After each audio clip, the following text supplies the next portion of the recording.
You've mentioned Simon Magus was a disciple of John the Baptist before going to Egypt. Where is this information found? It is in, I'm trying to think which church father. It's mentioned by 2 or 3 different church fathers. And then there's some scripts about that similarly in describing the practices and how everything works. But we have that in, boy, which book do we have that in? I have to look that up here.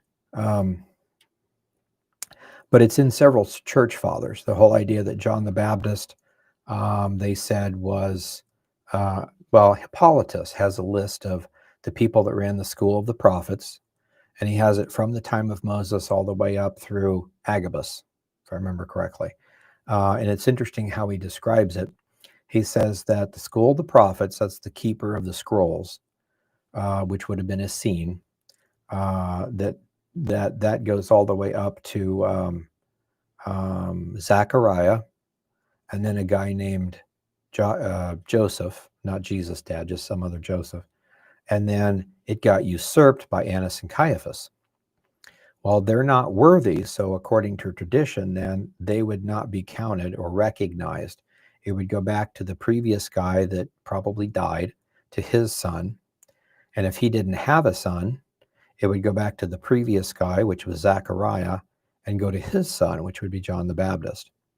So when it talked about John the Baptist having 30 disciples, and there are several things that mention Simon Magus when we get into him. Lactanus and several of the church fathers talk about the Gnostics. And we have the first book we did on church fathers or church history was Ancient Church Fathers. And there's a section there on the Gnostics. So Simon Magus was a Samaritan. He studied prophecy and everything else and knew about what was supposed to happen, but it never happens. Like the rapture is supposed to happen, but it never happens. So he got so he goes down to Egypt to study magic. And this is where you get in, a lot of people have wondered about the Essenes, because there's, just like you can have a cult today, a full-blown cult that claims to be Christian. So they're Christian in name. They would call themselves Christian and say, we're actually the cult, that kind of thing. But what's going to happen then is he goes down and studies with the Egyptian Essenes that study magic. He learns some demonic tricks, which are interesting. They describe them. But he comes back to Israel and finds out during the years he was down there, everything actually happened and he missed it. There was a Messiah, he was crucified, there's the gifts of the Spirit, and he sees the gifts of the Spirit flowing, so he actually tries to buy this trick to add to his bag. And that's when Peter said, you have no part in this, go away.